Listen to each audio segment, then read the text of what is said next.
Thanks to everyone for a fantastic summer school. It's been really brilliant. I've really enjoyed it, and I'll hope to, send us off in reasonable style. Okay, so I'm going to talk about financial networks today, and the motivation for this whole area is very straightforward. The financial crisis happened, and suddenly there was a huge interest in financial networks and the interactions and interdependencies between banks. So if you go back to around the time, there was a lot of concern among regulators and others as to what exactly would happen if certain key financial institutions were to fail. What would be the impact on other financial institutions? Would they have claims that weren't paid in full? Could they fail too? Could we end up with some cascade? Could it be really catastrophic? And you'd read the press, and day after day there'd be talk of these kind of things and conjecture about what might be going on. We didn't have much information. We didn't really know what the connections were between these different banks. And I think in the end, these kind of concerns had a direct effect on on regulators and decisions to intervene where they did. Okay, so after that, a natural question was, well, let's study these things theoretically and empirically and try and get a better handle on what's going on. So if we think of the kind of contagion models we had at that time, or the most popular ones, the ones that were most developed, they were of the form, well, you're going to get infected, and so in this case the interpretation of being infected is fatal, if sufficiently many of your neighbors are failing, or a sufficiently high proportion of your neighbors are failing. But that was missing something important for this context, and that was that banks had some kind of financial buffer. They could absorb some kind of losses before they would actually fail. And so we needed to think about how that mattered. What were the effects? Could we stop the cascade? What were these buffers like? How were the interdependencies created? And a whole range of questions came to the fore. And as a discipline, economics and OR people and finance people, they're all interested in this same set of questions. And it's been a really productive area with a lot of work across different disciplines. Okay. So the plan for today is I want to tell you about a really beautiful classic paper by Allen and Gale that was ahead of its time, written before the financial crisis and studying interconnections. There'll be a lot of ideas in that we'll kind of see come through, and we'll do that paper in a little bit of detail so you can see really what's going on. It's a pretty simple paper, but okay. After that, there are some big questions that will emerge, and we'll try and tackle some of them in this lecture. So we'll talk about interdependencies. How do we think about the different financial connections that there are? Is there some way that we can distill all these complex things into a system that we can better understand or get a handle on? What does it mean if Bank A depends on Bank B on C, and Bank C on Bank D? What's the exposure of A to D then? Is there a way in which we can summarize that or think about it? What if there are different cycles going on in this network and so on? We'll then use that technology and others to start to think about how network structure affects the fragility of the financial system. When is it that the system is susceptible to a big cascade of failures? Well, what properties are good, what properties are bad? After we've talked about that, we can go to the question of, well, let's suppose that there was a social planner who could really control these linkages. What would the social planner do? Would he always prevent any cascade of failures? Would he always prevent any failures? Can he prevent any failures?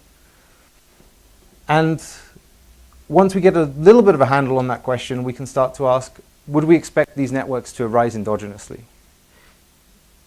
If banks are choosing who to form connections with, would we expect them to get somewhere close to the social planner's solution? Or if not, what are the key frictions and that might help inform some kind of policy or intervention? Okay, so I'll do my best to get through this, but I will try not to rush as well. And if we don't, then I think that's fine too. Okay, so we're going to start off with the Allen and Gale model. It's a simple model. There are just 4 banks in this model. There's a large number of consumers with each bank, and they have a unit of consumption good. There are going to be 3 periods, period 0, 1, and 2. And in period 0, the consumers are going to go along to a bank and they're going to deposit their good. the banks are then going to choose what to do with it, and they have two investment options. The first option is a liquid short-run investment, and that's going to pay a return of 1 in both period 1 and period 2. The alternative is they can invest in a long-run asset that's illiquid. And so if they wait to period 2, then it's going to yield a return capital R, which is going to be bigger than 1. But if they want to liquidate it in period 1, that's going to be costly, and they're not going to get back their full investment. They're going to get some amount little r less than 1. That's gross return. When you say 1, so that means 0 net return. Yes. Okay. Yeah, exactly. So the comparison throughout will be what the consumers could do if they didn't deposit in the banks. So you're going to need to offer them. Yeah. Okay, the consumers are going to be of two types. This is going to be quite stylized, but it's a useful device for thinking about what we want to. So the consumers are either going to value consumption in period 1 or in period 2, but not in both periods. Either you're a consumer who gets some shock that you just need the money now, you need to withdraw your deposit and you want to consume in period 1, or else you're patient, you wait till period 2 and then you consume. A fraction of the consumers are going to be this short-run type, who are going to want to consume in period 1, and the remainder will be the long-run type. So we're going to assume that either a third or 2/3 of the consumers want their money in the first period. And we're going to have two equally likely states of the world. So in state 1, so the A, B, C, and D here correspond to banks A, B, C, and D. There are 4 banks. And so in state 1, Bank A has 2/3 of its consumers being the short-term type. And in state 2, it has 1/3 of them. Bank B is the opposite. In state 1, it has a 1/3 wanting their money in period 1 and 2/3 in period 2. C is like A and D is like B. Okay, everything clear so far? Okay, so let's first of all suppose we don't have any connections between the banks, and let's consider what a bank would do. What's a scenario that would give something like this, but it looks quite strange, I must say. So you have something in mind where this comes from, that suddenly, 1/3 want now or 1/3 want tomorrow, and they are all in one bank but not the other? Sure, so I think the idea is you have these little banks who are on themselves small and subject to local fluctuations in how many people want their money now. But in aggregate across many banks, the state is constant. The total number is constant. And so that's what's being captured. Of course, it's being done in a very stylized way here and in a way that we can get down to a number of just 4 banks. Those are local, let's say, banks, and now there is a correlated shock in one region, and then everybody needs the money now because in that region there was a downturn. Right, exactly. But then there's some other region that doesn't have that, and then the question is how do you... I see, okay. Yeah. Okay. Okay, so we're going to assume that the banking sector is competitive, and that's going to come down to the banks trying to maximize their long-run returns for investors, subject to making sure that whenever someone liquidates in the first period, whenever someone withdraws their deposit, they get a return of at least 1. Okay. Let's suppose that the amount you get out if you liquidate this long-term asset is pretty small, so you get less than R over 2, less than half the amount you would get if you waited to period 2.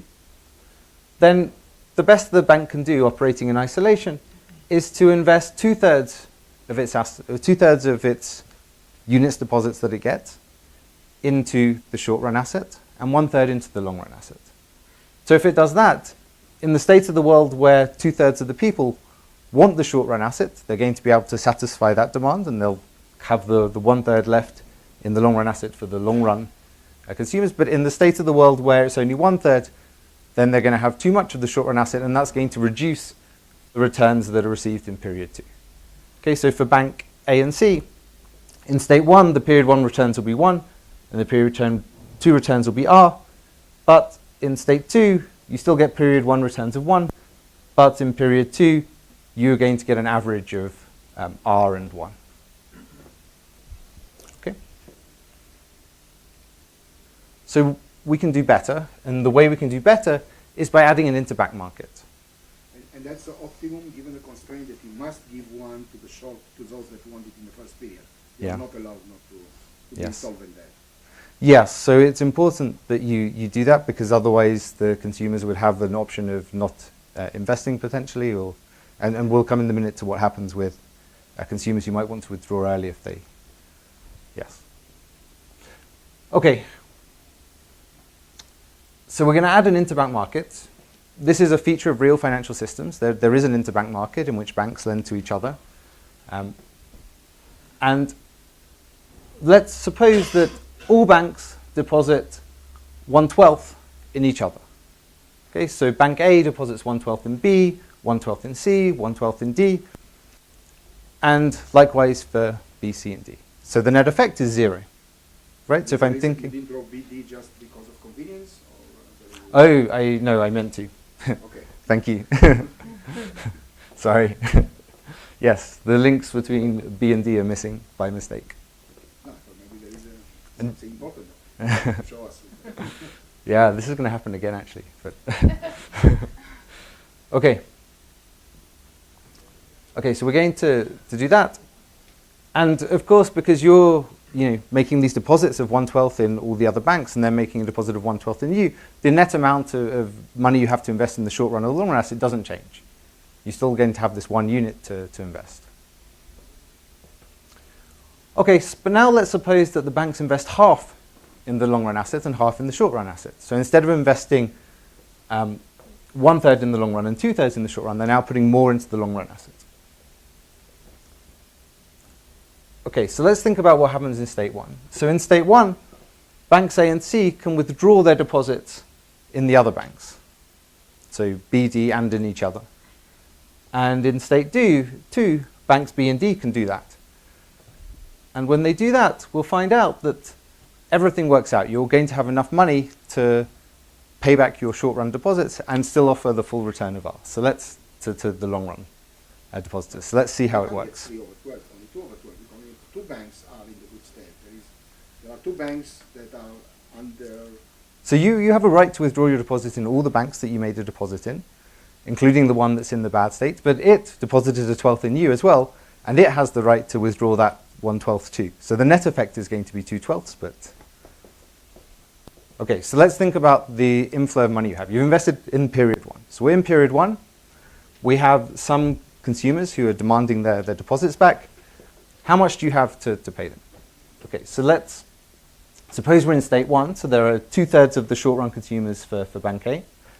And so what do they have? Well, they have half from the short-run asset that they had. So they've got their half returns from that.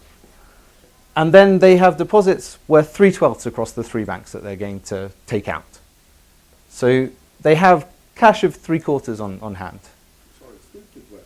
Because that if C is going to take 1/12 also back. Oh, okay, you put it under claims. Okay. Okay, and so now we're also going to have claims on the deposits of A. So what do we have? We have 2/3 because of the state we're in, plus we have a 12th from Bank C. Okay, and that's 3/4 as well. So now we have just enough cash to satisfy all our depositors without liquidating any of the long run assets.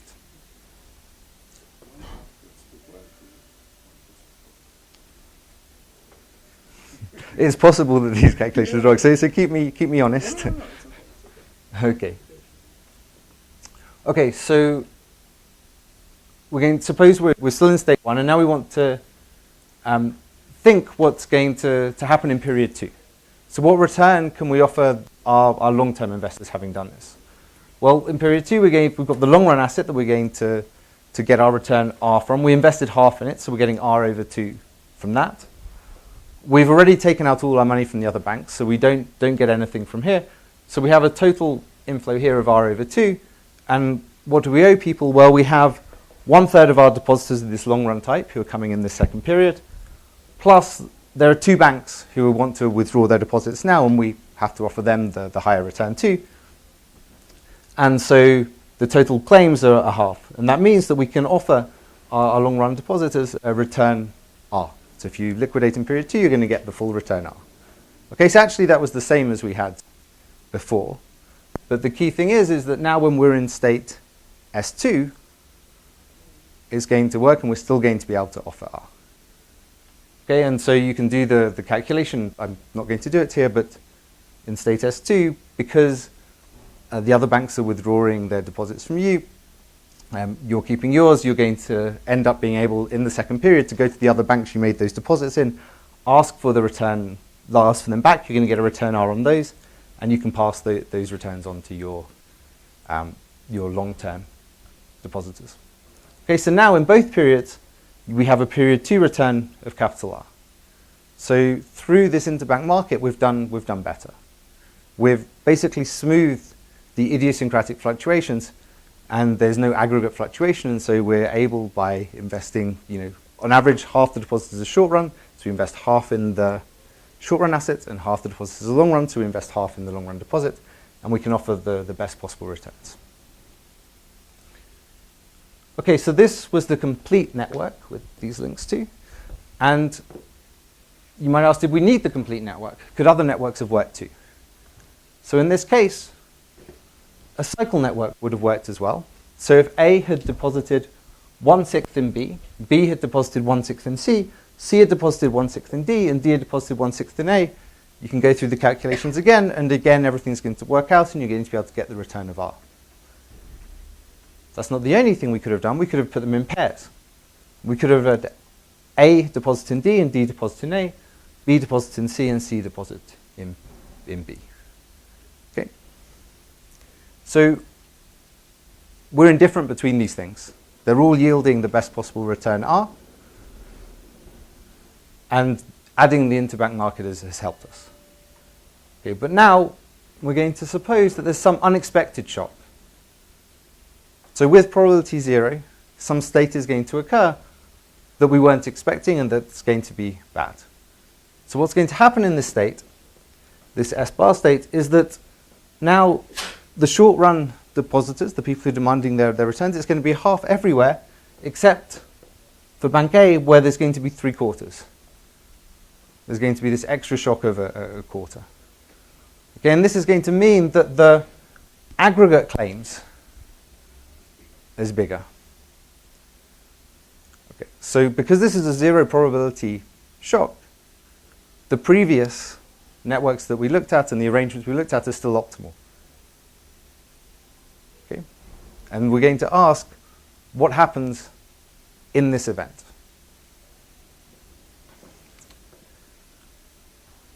Okay, so I'm going to put some more numbers in just to make everything a bit more concrete. I will note that this isn't, the things I'm going to show you don't work for all parameterizations, but there's a range of parameters they do work from, and I've just picked some specific ones to illustrate. Okay, so we're going to suppose the liquidation value, this little r, is 1/6. 1/6. So if you invest in the short run asset, or if you invest in the long run asset and have to liquidate it, you're only going to get a return of 1/6. However, if you can wait till period 2 and not liquidate, you're going to get a return of 2. Okay, we're going to work from now on in this state S bar to think about what's going to happen in this state. Okay, so let's think about, if you're a bank, how you'd like to meet the demands of short-term depositors. So let's suppose your Bank A, more short-term depositors have turned up than you were expecting. You have these 3/4 of people. What are you going to do? Well, the first way you'd like to finance it is with your short-term returns. There's no loss from doing that. So that's the first thing you're going to use. The second thing you can do is you can go to the other banks and you can withdraw your money from there. That's the next best option for financing these demands. If that's not enough as well, then you're going to have to resort to liquidating your long-run asset. That's the most costly way to go. What's the liquidation value at period 1 of the... It's 1/6. It's this little r. Oh, at the small r. Yes. Okay, so let's look at the cycle network. And so we have Bank A depositing 1/6 in B, B 1/6 in C, C 1/6 in D, and D 1/6 in A. This is one of our optimal networks we had from before. So what's going to happen? So in this state, Bank A everyone has demand of a half except Bank A. who has more short-run depositors. So Bank A is going to go through their liquidation plan. They're going to do their short-run asset first. That's not going to be enough. So then they're going to go to Bank B and demand their bank deposit, their deposit back. If you if you change the order, which means you liquidate before you go and take back what you put in the other banks, then you will always put everything in big R in the long term, because in the worst case you transfer it to the short term at no loss. Is that correct, or am I missing something? I mean, because the liquidation value is small, so Small r, which is like investing ahead of time in small r. So for me the best is to put one in big R, and if I need whatever I need, I'll liquidate. So it might be the case that you'd, without the interbank market, I'm not sure, but it might be the case that your best response would be to put more in the short-term assets. Because so think of the extreme case where R goes to 0, right? Then I might as well put 3/4, or yeah. So it's hard. What's a loss? I'll put it in the long term.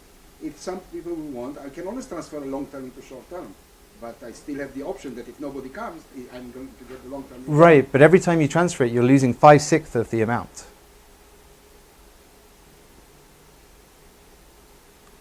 So if every unit you put in the long-term asset that you liquidate early, you're only getting 1 out of 6. In the short term, I lose the 5/6. It's the same. It's not identical. Oh no, there is a sorry. here. The short-term asset returns 1 in each period. The short term gives 1 in 1 period. I see. Okay. So that's a point I missed. Okay. Yeah. So no, sorry, it's There are 2 assets here. One is So the long-term, high yield, but really No. But I thought that the short term. The short run gives 1. I see. Okay, not small r. Okay.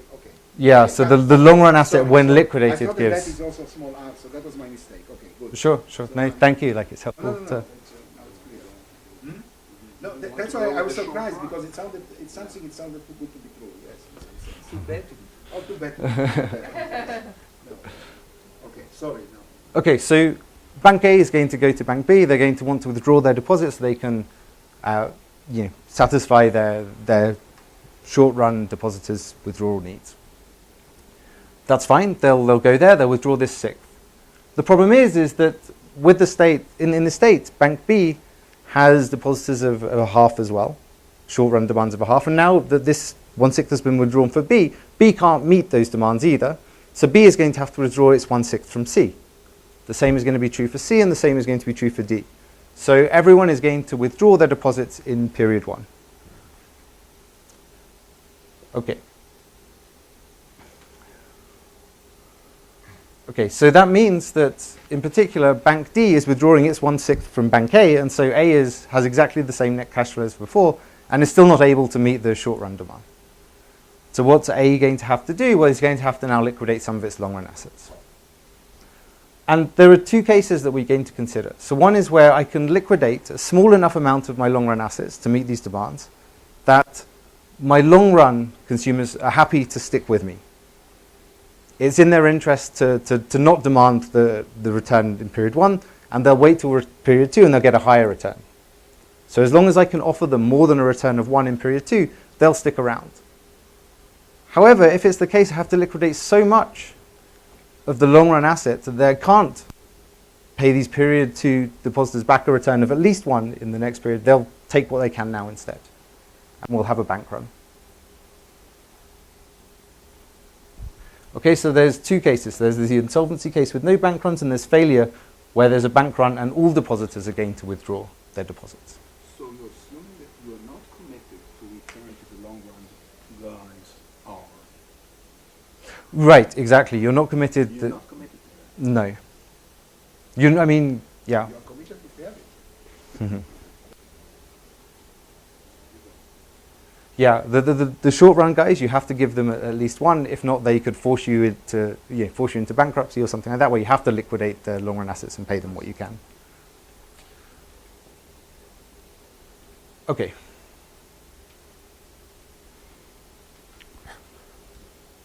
So the first question we can ask ourselves, is there an equilibrium where there's just insolvency, where we don't actually get failure? Okay, and so in order to do that, we need to make sure that we're offering these long-term investors, or the period 2 consumers, a return of at least 1. That means that there's some maximum amount we can liquidate. So they can get their short-term return that they would get is 1, and the long-term return that they're going to get is going to be a return 2 times the amount y that we keep in the long-run asset. So that means that if we're going to take 1 minus y out of the long-run asset and liquidate it, the most we can take out is a half. What is why 2 1? So why 2 1? Because the long-run return is 2. So for every... Capital R is 2. You are Yes. capital R is 2. So that's capital R times 1. Okay. Yes. Okay? Okay, so let's do our cash flow analysis again and see whether we're going to be okay. So we're Bank A, we're in this state, so we have the short-run asset of giving us a return of a half. We go to other banks, we get a sixth. They're going to take away from us as well in the next line. And we're going to liquidate, let's suppose we liquidate the maximum we can without triggering the long-run returners without triggering the bank run. So we're going to liquidate half of that unit. We put half of our amount in there. We had half of our initial amount in there as well, so we're going to take out a quarter. And because of the liquidation value is just 1/6, we get 1/6 of that quarter back. Okay, that gives us 17 over 24. Can you repeat again the half and half? Yeah, so at the beginning we put half of a unit into the long run asset, so that's one of them. And then to prevent the bank run, we can only take half of that half out. Because R is 2 and you have to guarantee that 1. Okay, so what about the claims? So the depositors, we have a half plus this quarter because we're in this state with the shock. And the other banks are going to demand the 6 that they deposited with me as well. So we have 22 out of 4 in terms of claims, and we can't make it. Okay, so there's not going to be an equilibrium in which we just have insolvency and we don't have a bank run. So we're going to have an equilibrium with a bank run. Okay, so let's consider what happens there. So now the difference is we're liquidating all of this long run asset. So instead of a half times a half, it's just a half lots of a 6, and we get 9/12. And what's demanded? Well, now all the depositors. So the 3 quarters who have short run preferences plus the quarter that have long run preferences are going to want their money out. If you're the long run type, you're not waiting around to get 0 in the next period. The banks demand a 6th, and so we owe 14 over 12. And that means that the return that we're giving all our depositors, including the other banks, is 9 over 14. Okay, so for every unit that they put in us, they get 9 over 14 back. Okay, and the key thing is now, is that this means that Bank D, who put its 1/6 in us, is only getting 9/14 of that 6th back. And we have to ask ourselves the question, can it now meet its short run demands, or is it going to fail too? Okay, so we'll go through the same process. So the same ratio on return applies not only to the investors but also to the interbank loans. Yes. Yeah, so exactly. So that's a good question. They are at the same level in terms of... Yeah, they're the same seniority and they're seniority, getting yes. the same returns. That's an important assumption. You're right. Okay, so can we have an equilibrium in which D doesn't fail? So let's think about it. In that case, remember we can only liquidate half of our long run assets, so we get this from the long run asset for Bank D. We have a half from the short run asset. We have a half from Bank D's deposits in Bank A, but they only get, or the 1/6 is the amount deposited, but they only get 9 over 14 of that. So you get 7 and 5/7 over 12. And their outflow, they have depositors who claim a half, and they have banks that claim a 6th, and so they have 8 over 12 claimed, and they can't do it. So Bank D is going to have to fail as well. What returns then can Bank D offer to its depositors, including Bank C? Well, now we do the same calculation for the inflow, except we liquidate all the long run assets. That gives us 8 and 2/7 over 12. And the depositors now is everyone, so it's all the long run depositors and the short run depositors, plus the Bank C, sorry. And so the total claims are 14 over 12. And the return you get is 8 and 2/7 over 14. Less than what A does. Exactly. And even though that the whole thing started with A and then the demand was even higher, they pay less. Yeah. So Sergio has made the very important point that the return in this system, the return that D got from A was higher than this. 9 over 14. It was 9 over 14. And now Bank C, who lent to Bank D, is only getting 8 and 2/7 over 14 back. So what do you think is going to happen to Bank B now? Even less. Yeah, it's facing more or less the same problem that Bank C. Bank C is facing more or less the same problem as Bank D, but it's getting an even lower return on the SIC it deposited in the other bank. So it's going to fail too. And what return will it be able to offer? Less again, because it's the same kind of calculation but with a worse balance sheet. So why is it less? Can you explain why the less? Because it's crucial. So it's a calculation. So one important difference is that the depositors here, the change in moving between the liquidation or between the insolvency and the bankruptcy, is that half the consumers were long-run consumers for Bank D rather than just a quarter of them. And so when the bank run happens, it's a worse bank run. You're getting extra demand for the short-run deposits of a half rather than extra demand of a quarter, and so that has an effect. But the shocks were different as well. Like the shock in the first case was this extra quarter of people demanding it that weren't expected. And in this case, the shock is a lower return on your deposit that you weren't expecting. But there is, so in the paper, they'll go and they'll give you the condition for this to happen.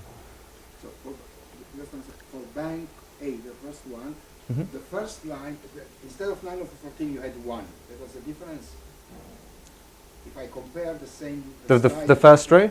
The slide for Bank A was just the 9 over 14. Yeah. There was 1. Yeah, so that was... 1. So there was a higher inflow, essentially. Yes, and potentially... That's why the ratio was higher. Right, and potentially you might expect there to be a difference on this line, but because of the shock, but because everyone goes in the bank run anyway, it's the same. Yeah.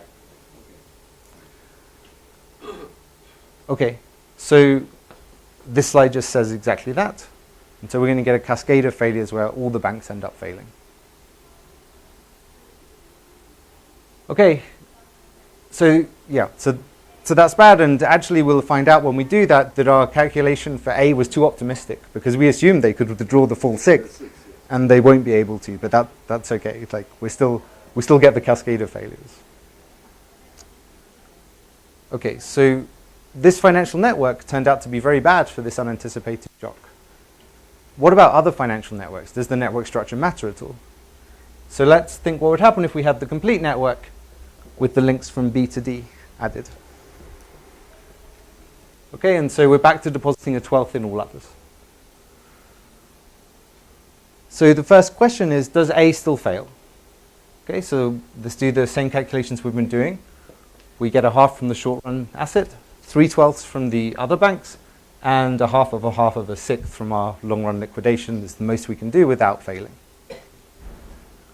What claims do we have? We have this 3/4 from the shock and 3/12 from the other banks.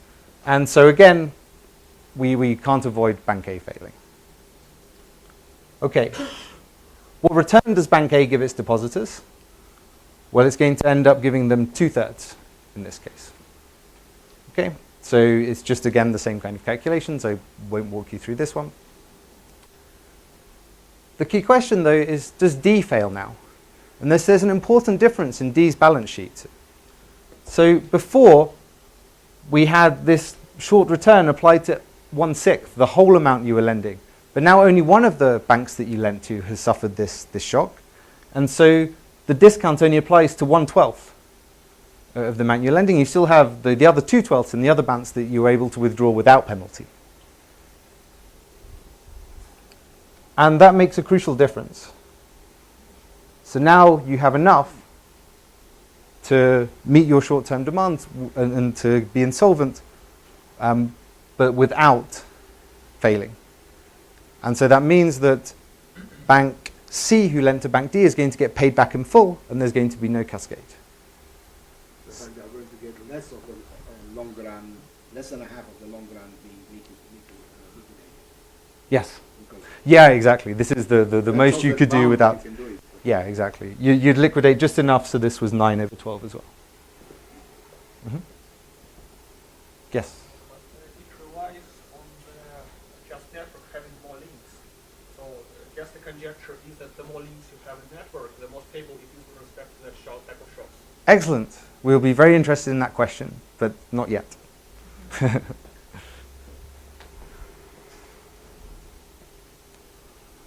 Okay, so there's another network that we saw that could achieve the first best in this case, and that was bank A and D in a pair and bank B and C in a pair. So what happens in this case? Well, we won't go through the calculation, but we get contagion as before. The calculation is very similar, but now it's confined to the pair. A fails to D and D fails to A, and so it's just the two of them that fail. Okay, and so we able to see a difference now in the network structures. So remember, without this zero probability shock, we were indifferent between all of them. But now, once we think about it, we have, like, I guess, a lexicographic second order preference for the complete network. That's preferred to the pairs, and that's preferred to the cycles. Okay, so this was the main insight of this paper. The network structure can really matter and make a big difference to financial contagion. Contagion can be possible, but it's going to depend on the details of which banks are interacting with which other banks. Do they consider the possibility of not having 4 separate banks, just having one large bank? They don't in the paper. That's a good question, but I imagine it would work the same as the complete network here. So I imagine it would be the best In case. the direction of just more extreme complete. Yeah, yeah. So right. So they don't, but I think here that would probably work too. Yes. Just to confirm, you can reproduce this with small enough probability of the event, right? Yeah, good. So that's a very good question. The question is we have this zero measure shock. What happens when we when we make it small, but maybe take it to zero instead? I think it would work here as well, but I'm not certain. I don't see why it wouldn't work here, but maybe Sergio does. No. I don't think that, going back to Ilan's question, I'm not sure that one bank is the same as a complete graph. Because the complete graph, 1/4 of that was paying less, bank A. In the complete graph, that's not what's going to happen. So I don't know if they can reconcile everything, or whether this 1/4 now becomes part of so I don't know. You have to do a computation. It's not the same as a complete graph. Right. So the question was whether it That's would what I'm work. saying. I don't know what Yeah. the answer would be. The question was slightly. So I guess Ilan's question was, would you get, what would happen if you had it, and would it be So okay? once you do the computation, I don't know. Yeah, I agree with that. I think you'd be okay, but I'm not sure. Definitely be okay. Hmm? No. If a complete graph can absorb it, I mean, Absorb it, but one large bank, but will one absorb bank it all. pays only 9 over. Right. So there's So what do you mean absorb? It's still. Right, you're so- not getting a full return. so right. The inefficiency here is coming from liquidating the long run asset, right? And if you think about the entire system, so the question is, if we put everyone together, can I liquidate a small enough amount of the long run asset that I still offer my long run depositors a return greater than 1? And for the numbers we've been working with, I'm pretty sure Probably that's it's fine. going to And can only be better, because anything you can do it in the complete graph, you can do it as one bank, but as a one bank you can probably do better. So it's going to be, I think so. yeah, there's an interesting result that we could try and prove. Suppose that you had a very large shock.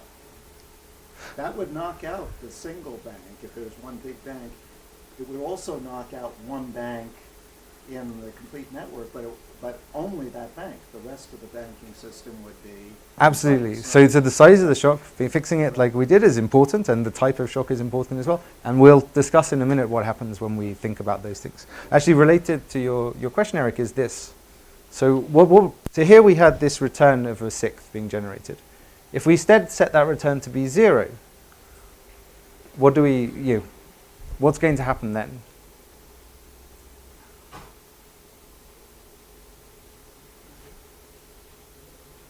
So liquidating doesn't help you. Yeah. Nothing. Exactly. So everyone who's connected to the initial shock is going to end up failing in that case. And so in that case, the best network would be the pairs network, because it contains exactly, and that's similar to the point you're making. Yes. One comment in this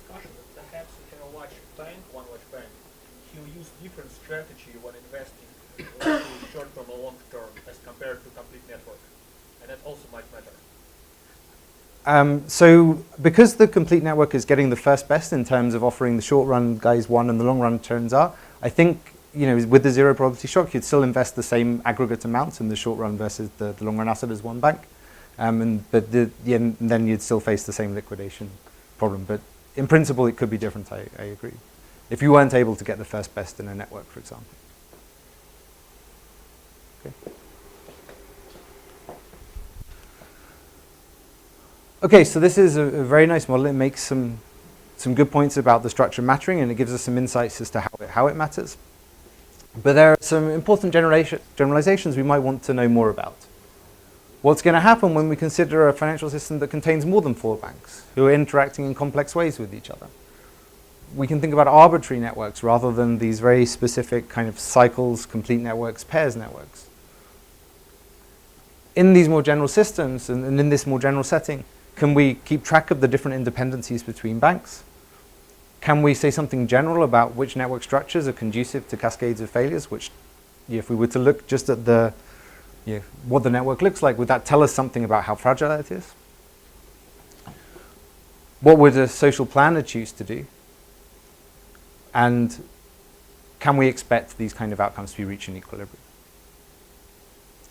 Okay, so this is what I will try and get through.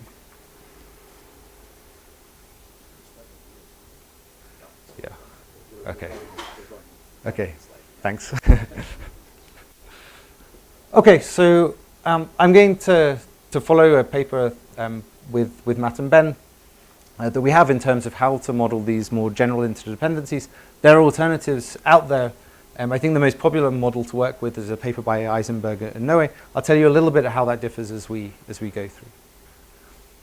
Okay, so we're going to have n banks. We're going to assume that these individual banks have some single proprietary asset that's generating some return from them, PI. On top of this, we're going to introduce some cross-holdings. And so the generalization I should make that's possible is you can have them holding any portfolio of these assets and nothing too much is going to change. But for simplicity, we're going to give each bank one asset and label it PI. Okay, we're going to have some cross-holdings that go on. So in addition to having these claims on underlying assets, banks are going to have some claims on each other. And so these can occur through many different mechanisms, and we're just going to take a very simple linear model for how those dependencies work. Okay, so Cij is going to be I's claim on J. Okay, and the assumption is that that claim is going to depend linearly on the value of J. And I haven't told you what that is yet, but it gives you some idea. There are going to be no self-claims in this model, so Cii is going to be 0. But otherwise, we're going to get this matrix of cross-holding C, which is going to be column stochastic. Right? It's column stochastic because the value, oh, sorry, I lie, it's column substochastic. Because you can't have more claims on the value of a bank than its total value. Right? The amount that other people have on claims on you has to sum to, the proportions have to sum to less than 1. From that, we get some feasible cross-holdings. We're going to denote by the calligraphic C. And these feasible cross-holdings are just the set of matrices that are non-negative, column substochastic, and n by n. In addition, so these are all the kind of claims that are going on within the system. They're going to be claims outside the system that others have on the different financial institutions or banks. So C hat II, which is going to be 1 minus the sum of the kind of cross-holdings or claims that other banks have, is the amount of claims that are left over, the residual amount that's going outside the system. And you can think of that perhaps as going to the shareholders of the bank.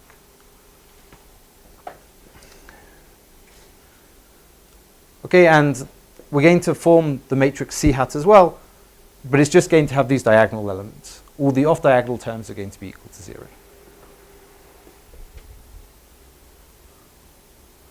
Okay, so we could just do some accounting exercise where we look at the returns that are due to a bank and calculate its value based on it. So we can put the value of bank I equal to the returns it gets from its kind of underlying asset that it holds directly, plus the sum of claims it has on the values of other banks. Okay, and this looks like a familiar equation by the end of these 10 days. And so we can do the usual kind of inversion, and we're going to get back down to a vector of values that depend just on these underlying claims. But there's something a little bit fishy about this calculation. Right? And that is that we're double counting a lot here. Each bank is generating, it's getting its full share of its returns, plus it's getting like the share of other people's returns on their assets. So we're allocating these assets, or we're giving people claims on these assets that sum to more than one. Okay, so what we need to do is we need to take this into account. The way in which you do that is you take these values and you pre-multiply by the share that's going to the outside shareholders. That gives you a matrix that's now column stochastic, which means that exactly the returns being generated, being allocated among the shareholders of those banks. And the stuff flowing around the system. So the way to think about this is almost as a flow system. We have some claims that are flowing around between different banks, but that's not meaningful. What's really meaningful is what goes to the outside shareholders and stays outside this system. And that's what this is capturing. A nice thing about this matrix is it tells you that the market value, this little v of a bank, exactly how it depends on these underlying assets. So it tells you the portfolio of underlying assets that is equivalent to the bank's claim on its own underlying asset and its cross-holdings in others, or its dependencies on others.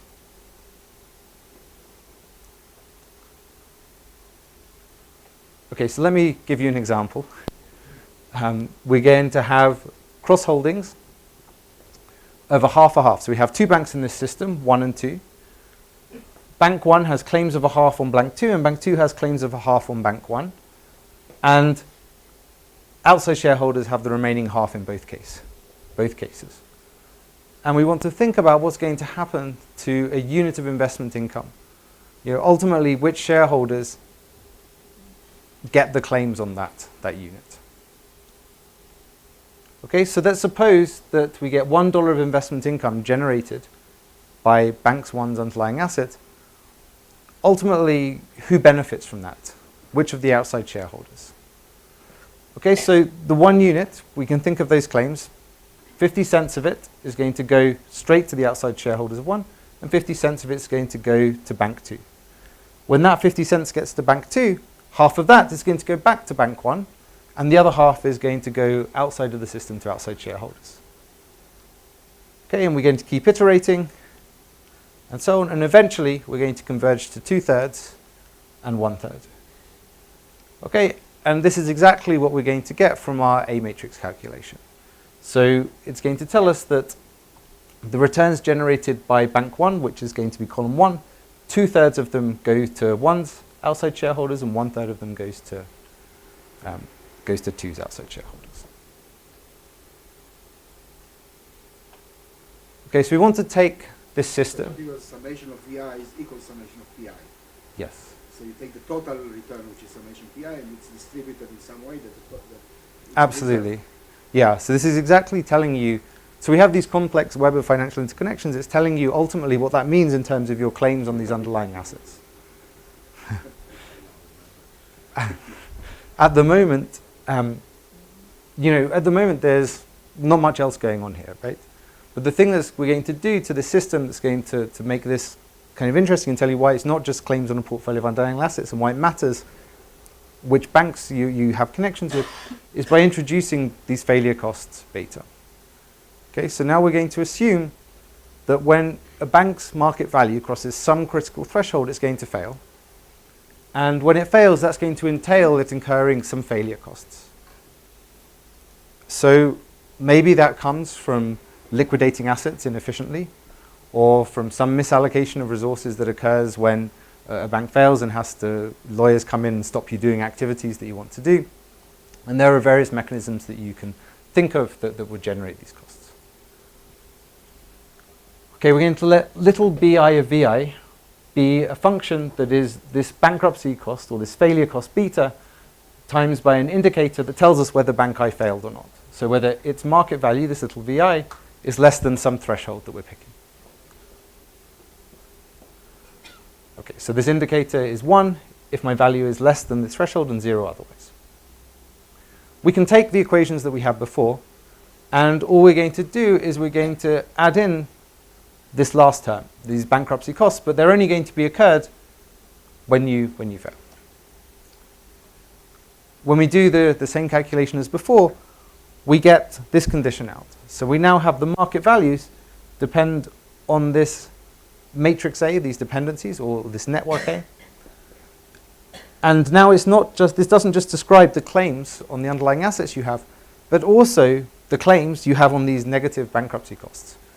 Or in other words, the amount that you're going to be affected when someone else fails. Okay, so Aij is telling you how much I suffers when J fails. What proportion of J's bankruptcy cost is I paying? Okay. This is a fixed point condition. The V is appearing on both sides, and we'll talk about that in just a second. But before, let's step aside and think about what these claims look like and compare it to this EisenbergNoe model I mentioned before.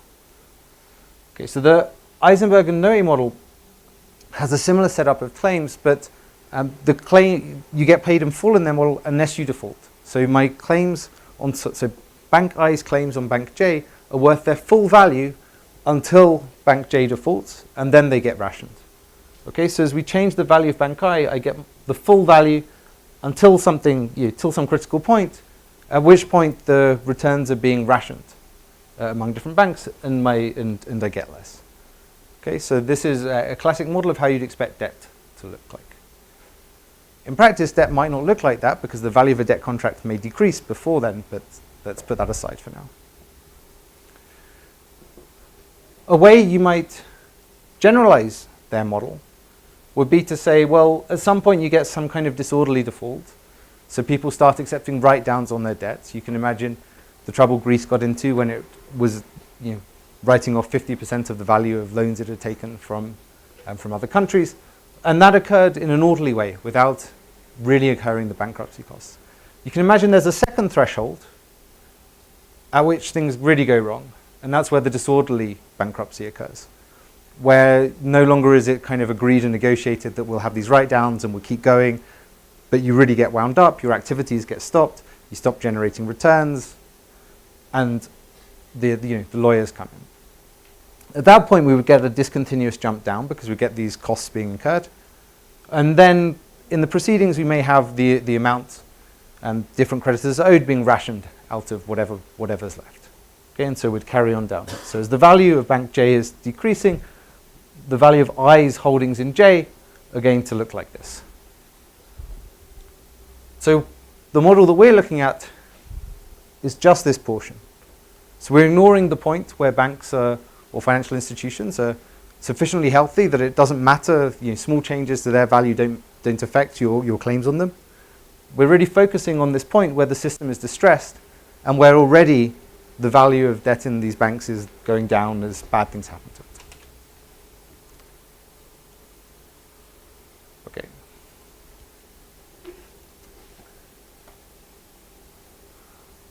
Okay, one more aside before we get back to this fixed point problem. In these financial systems, we're interested in getting this cascade of failures that are going on, where one bank, we want to know when one bank's failure leads to another bank's failure, and that leads to a third bank's failure, and so on. If we were to set up a model that didn't have any of these bankruptcy costs, then every time one bank suffers, it shares some of those losses with these other banks. And maybe some of them fail, but there's no new losses added to the system. And then those losses get shared onto other banks, and eventually it's just going to die out. Right? The system isn't expansive at all. There's no new losses being created. So we need, if you want to really get these things going on for a long time and have really bad cascades of failures, you need failure to be bad. You need something to happen that causes some loss in value. rather than just redistributing the returns generated by the assets.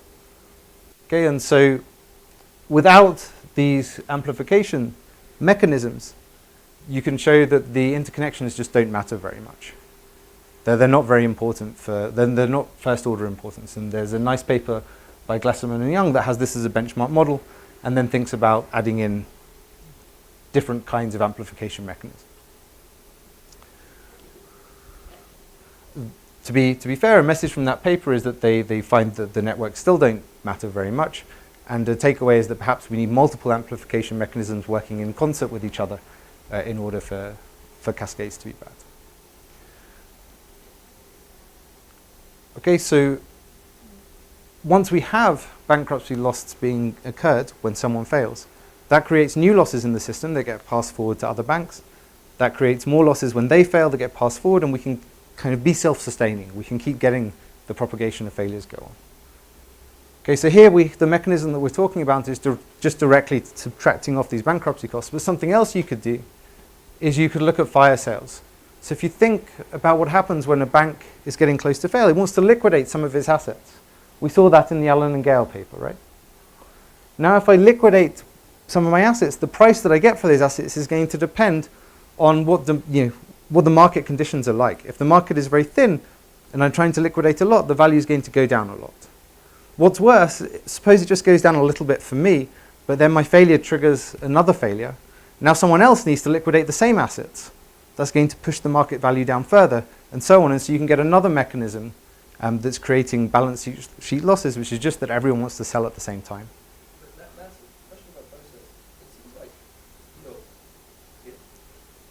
if they're just forced to sell these assets quickly, then somebody else will take these assets. So there has to be some, isn't it really the same mechanism? There has to be some inefficiency that occurs through the act of sale. Otherwise, somebody would just have some surplus. So the important thing is what the value is showing on the balance sheet, right? So Ben's question is, someone's benefiting by getting cheap assets, right? And that's true. In the long run, if these assets recover to represent some long run value that's the same before and after all this goes on, then you're right. Someone got some net benefits out of this happening. The problem is that banks operating these balance sheets are going to either have enough or they're not going to have enough, and it's the balance sheet value at that time that's going to really matter. And so even if I'm on the other side of this and I'm buying lots of things and I think this is a great deal for me, I'm some bank and I must be really improving my long run balance sheet. That may not matter if the shocks keep coming through and it gets to me, and even though I've bought all these assets at this seemingly good price, they're not valued at that price because people go to the market, they look at how much the asset is worth and they say, look, it's been trading at this price. You can't tell me that you're solvent because really this asset is worth much more than it says in the market. And so that's the problem.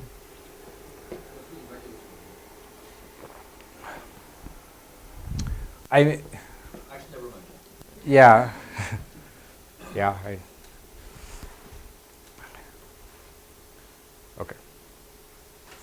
Okay, so let's get back to this fixed point problem that we saw. We had these market values on one side, but then they were also on the other side because they depended on which banks were failing and not failing.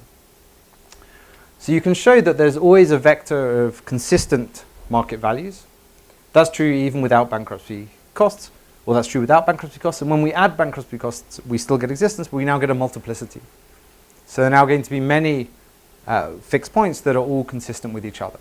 And the intuition is that if lots of banks are failing, it reduces the value of other banks, and that might make them fail as well. So we have a fixed point where lots of banks fail, and there might also be a fixed point where no banks fail. And because no banks fail, everyone's better off, and so they don't fail as well.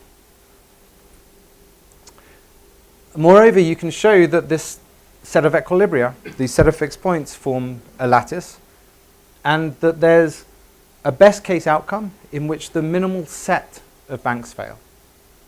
And so what I mean is that in any other fixed point, a superset of these banks are failing. And so what we're going to work with is we're going to work under the assumption that we coordinate and get this best possible fixed point.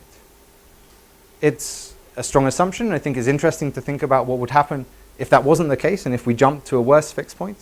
But it's perhaps the most conservative approach if we start from a world where no one is failing.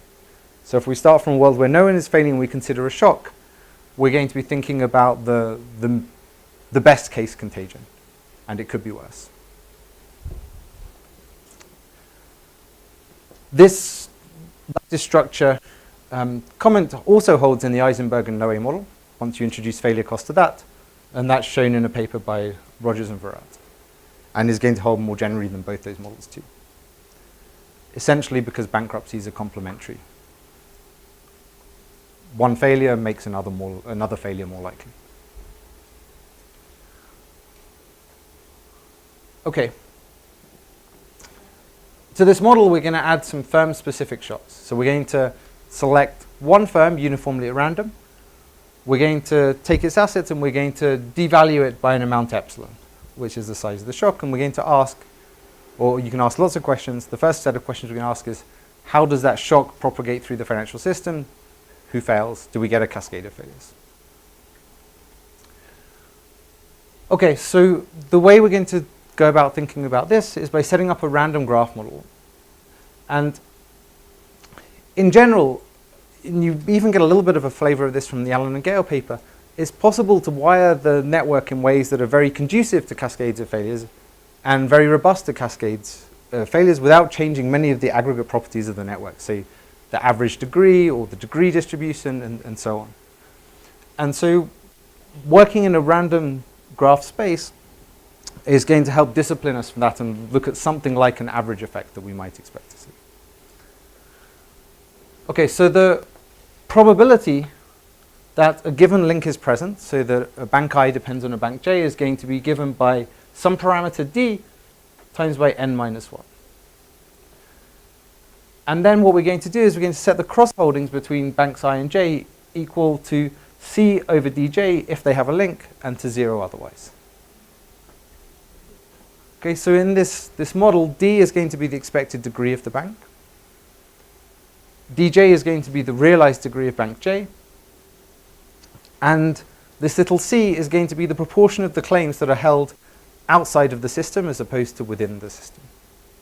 So the probability that there is a link between I and J, n is the number of banks? Yes.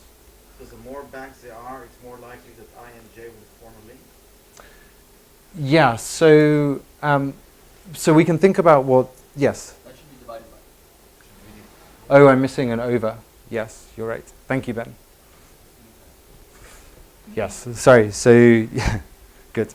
Yeah, so this is the degree. So suppose I have a system with 100 banks. There are 99 other banks, which is why we have an n minus 1. And so if I have on average 8, then the probability of linking to any one is 8 over 99. So there should be a division there that's missing. Good. So the idea here is that this D is capturing the diversification, and C is capturing the level of integration in the system. So when D is higher, on average we have more links to different banks, and when C is larger, there's more integration in the financial system and we depend more on each other. There's less going outside. Okay, so as we've set up so far, there's this one asset per organization, which we can think of as some investment that they've made. It's going to start each value at 1, and we can calculate the market values, assuming no one fails. Okay, so that's just found by AP, which here is A times 1. These are the initial values in the system. We're then going to pick one of these assets, one of these P's, and change its value from being 1 to being 0, and ask what happens. We're going to assume that this threshold, the amount of value you can lose, is theta lots of your initial value. Okay, so if your market value falls below this threshold, you're going to fail, and so theta tells you how far or how much you can lose until, or 1 minus theta tells you how much you can lose before that happens. And here we're going to have really extreme bankruptcy costs where we assume that when you fail, you lose everything. Okay, so let's think about what happens when theta equals 0.93, so that means I need to lose 7% of my market value in order to fail. C equals a half, so ultimately half the claims are within the system and half the claims are outside the system. And we're going to vary along the x-axis the expected degree the expected number of cross-holdings, and we're going to track how many organizations fail on average. Okay, so these are simulation results, and we see that for very low degree, we get very few failures, and for very high degree, we get very few failures. But in between, we can get a lot potentially. We can have large cascades. Up to 70 of the 100 banks can fail. What happens is we vary this threshold. Well, most of the time you get the same kind of non-monotonicity until you get a very, very high threshold. Okay, and we'll explain that in a minute. Okay, so what's going on here? Well, if we have a low degree, we're going to have a network that looks a bit like this. And so now when we pick one of these banks to fail, let's suppose we pick this one here, the most number of banks we can possibly have fail are those that are somehow connected to it, right? So an upper bound on the number of failures is going to be given by this. Okay, and so average it's going to be small. When we have a very high degree, we're going to end up in a system that looks like this. And now when one bank fails, it's going to be the other banks that have claims on it, there's going to be an awful lot of them. It's very diversified, a very diversified system. And so all of these banks are not going to suffer very much. And they're going to be able to absorb those losses without failing. Unless the threshold is very high. So if the threshold is such that even a 1% loss is enough to cause you to fail, then it doesn't matter if the system is very diversified, you're still going to, those losses are still going to be enough. Okay, and in the middle case, you get these giant components emerge, which means that now when someone fails, there's just a couple of banks that depend on them, so they all have large losses, large enough for them to fail too, and we can have contagion occur and take out these giant components and get a substantial number of failures. So that's where the non-monotonicity comes from. Let's see what happens now when we vary this level of integration. So how much is staying within the system versus going outside the system.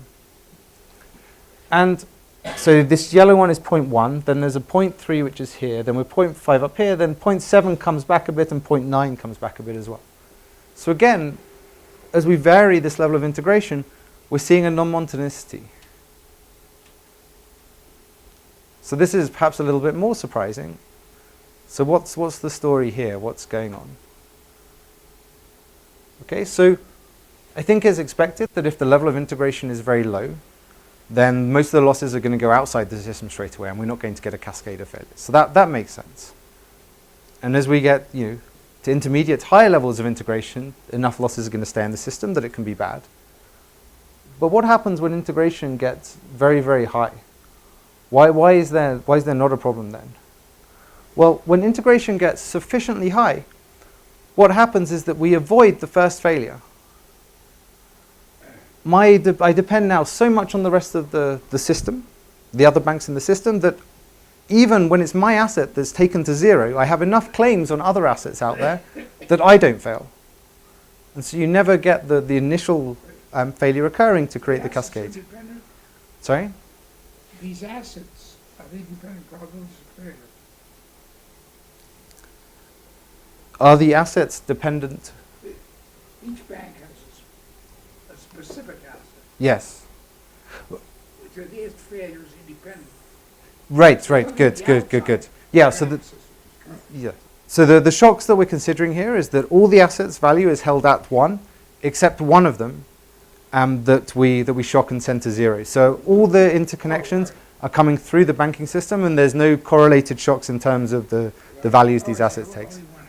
Yeah, but there's something deep and interesting here, that if they have similar portfolios of assets, then they can suffer at the same time, and they're going to be weaker, and the system's going to be more susceptible. Yeah. Okay, so this is just the intuition for why we get the non-monotonicity in integration as well. Okay, so these are just simulation results at the moment, but you can also look at random graph results or large graph results and ask what's going to happen think in the interest of time, I'm going to skip this though. They're really good. Sorry? The results. Yes, they're excellent, wonderful. You must read them in detail. Okay. Okay, so there's The a... criterion here of saying that if banks have different, different degrees of connection, Mhm. maybe also different sizes, that condition, you might vary your conditions to the preventive conditions. I don't know what you're. Yeah, absolutely, absolutely. So there's... That's in the Dodd-Frank legislation Mhm. actually provides for designating certain banks as if it was sufficiently Exactly. Who are the systemically important banks? Yeah. So, right. They have to meet higher. They do have higher capital. So in the Dodd-Frank Act, there are some banks who are identified as systemically important banks for network reasoning, and these banks have higher capital requirements than other banks.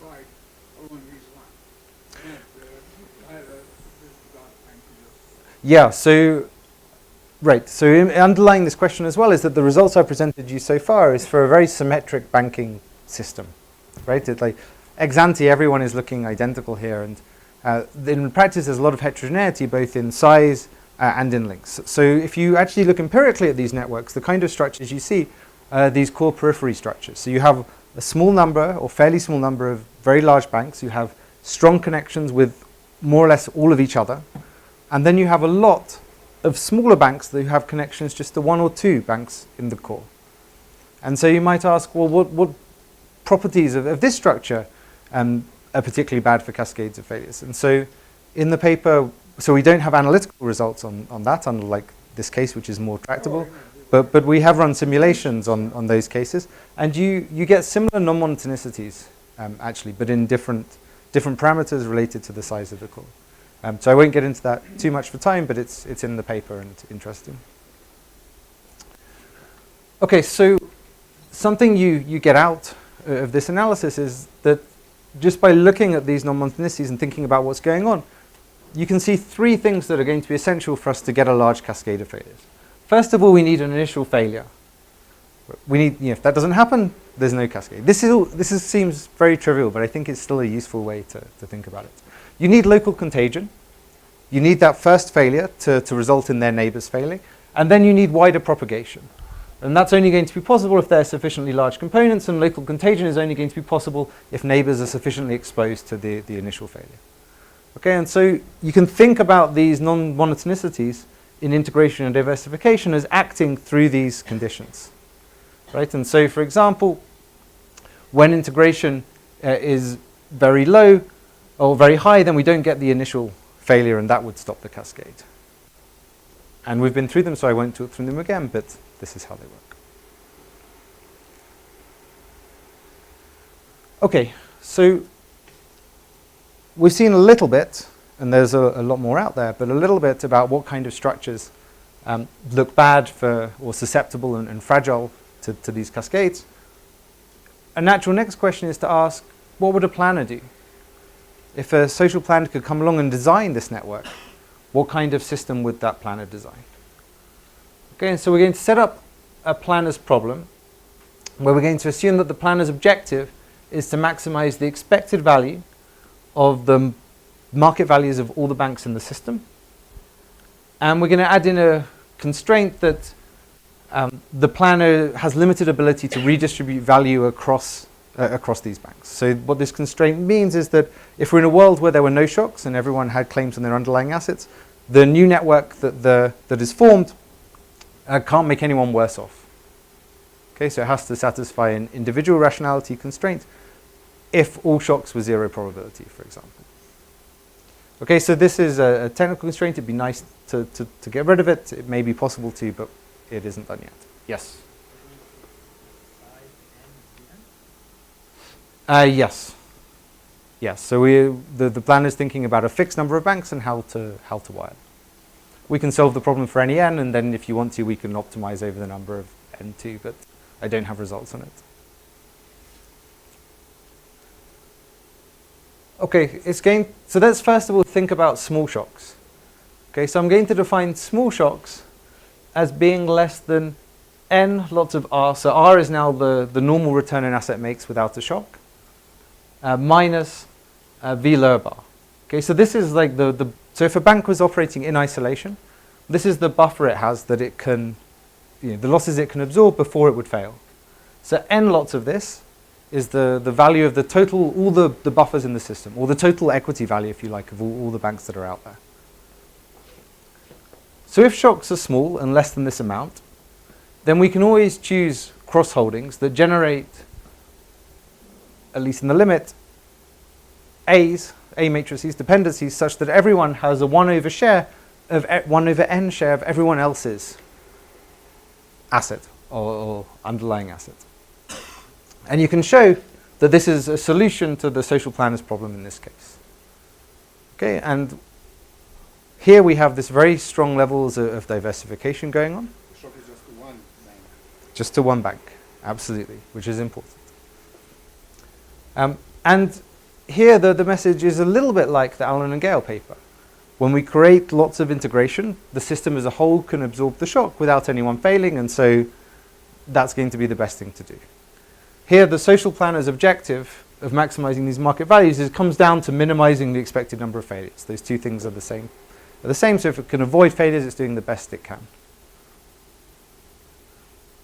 However, let's suppose we had a large shock that was bigger than this total capital buffer. Now, if we had a very integrated system and we had a shock like this, everyone is going to fail. We're going to get every single bank in this world failing, and so that's clearly not very good. And here, the best the social planner can do is to have an empty network where there are no connections at all. Because then when the shock hits one bank, that bank fails and nothing is transmitted on. Okay, so now the complete network minimizes the planner's objective and the empty network maximizes it. So we're getting this strong discontinuity at this threshold in the shock size as to what's the best thing to do. And there's a nice speech by Andy Haldane where he talks about networks that can appear very robust and well organized, and yet are very fragile for sufficiently large shocks. And that's exactly this idea. And this point is made in a different model, much more forcefully than I'm able to do here, in a nice paper by Duron, or Asimoglu, Oglugda, and Tabez Salehi. Okay, so that gives you an idea of how the social planning solution varies with shock size. But what about if we had both kinds of shocks occurring at the same time and we were to look at the trade-off between these two things? So now we're going to have a large shock occur with probability q and a small shock occur with probability 1 minus q. Okay, and we're going to assume the small shock is large enough to always cause one bank to fail. So it's always bigger than one bank's kind of buffer. Okay, we say that a network or a network A is declustered if we can partition the banks into sets of cardinality D such that within each of these clusters there's strong links equal to AW, and across clusters there's weak links equal to A subscript A. Okay, so we're creating this modular network now where we have these different parts of it that are highly interconnected, but there's weak connections across these groups. So it might look something like this. So here we have groups of 6 banks clustered together with these strong links between them, and then very weak links everywhere else. So this is a network that's characterized by just 2 parameters, right? The strength of the link within group and the strength of the link across group. Okay, so in this world, you can show that if you abstract from integer problems, which I'm not going to get into, and that if large shocks are sufficiently rare, then a network or cross-holdings solve the social planner's problem only if it generates a dependency matrix or this kind of networks that are declustered. Like this. Yeah, so D is the number of banks in each group. Okay, and there's some optimal D star that you can calculate, but again, I'm not going to tell you exactly how that works. So in the efficient networks, what's happening here is that no bank is failing after a small shock. You're being sufficiently connected within group and with the limited connections across group that when the small shock hits, you absorb it and no one fails. Subject to doing that, and that's where this large shocks being sufficiently rare condition comes in, we just want to minimize the number of banks that fail following a large shock. And the way you do that is by creating these modular systems with weak links between them, so when the large shock hits, it takes out the group of banks that are highly connected, but doesn't spread any further. It's contained. And what's N squared is the number of banks squared. Okay. So the way you can, let's skip that. Okay.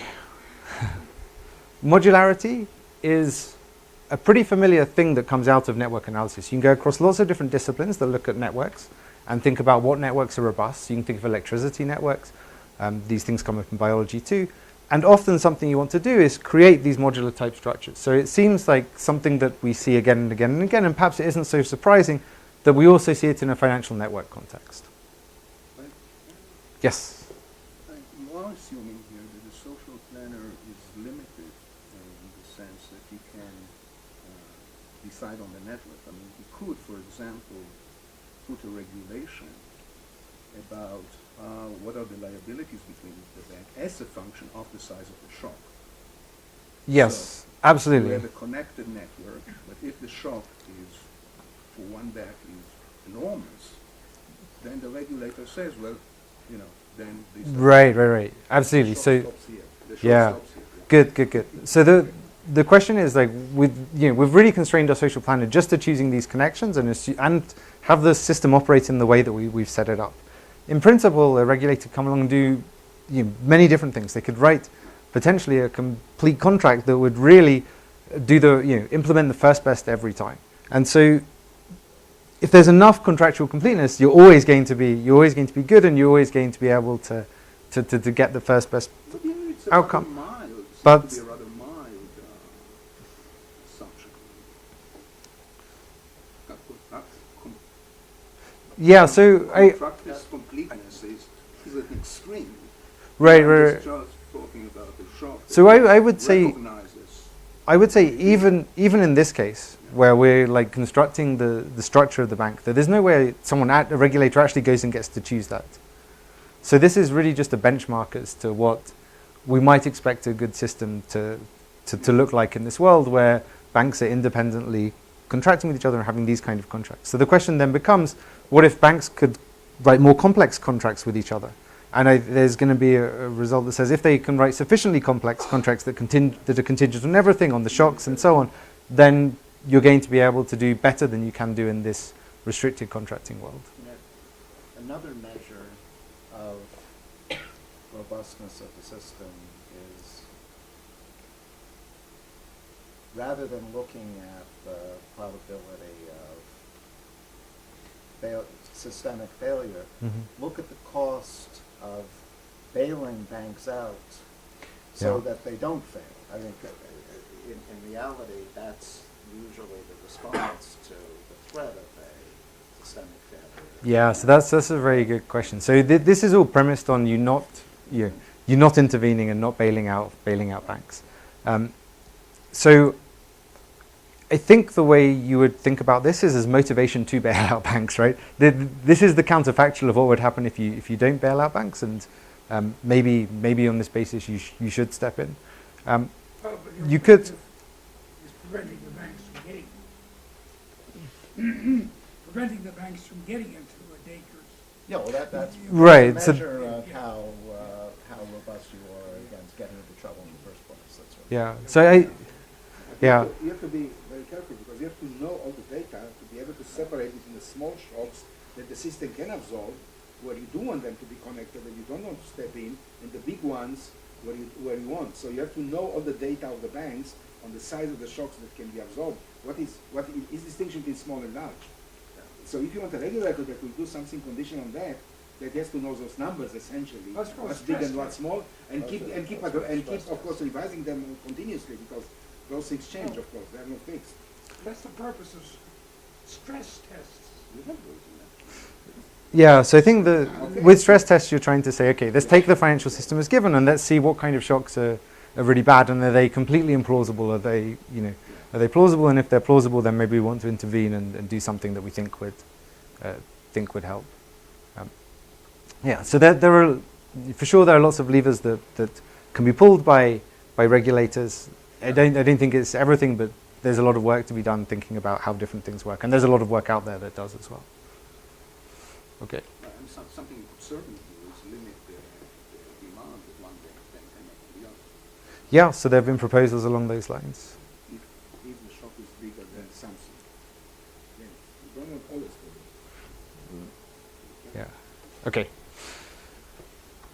Okay. For the last bit, I want to start thinking about. Yes, Ben. Sorry. Oh, sorry. Okay. For the last short little bit, I would like to think about stable networks and whether we might expect the social planner solution to be stable, whether it could be in equilibrium. Okay, so a typical way in the literature you go about thinking of this is you take a financial system and you want to introduce some friction that you think is intuitive or useful and see whether that matters, see whether that's going to stop a social planner solution, an efficient network from being stable or not. So two good examples of that are a different paper by Asimoglu, Ozgludar and Taber Salehi, and another paper by Miriam Farbodi, and both of those papers look at the idea that I can't write contracts that condition on what other links you form. Okay, so the key friction is that you may take excessively risky positions and there's nothing I can do about it by forming extra links that I would rather you didn't form. Okay, and there's an externality in risk that, if I fail, but I'm going to pass that on to you, and so that's the key externality in those papers.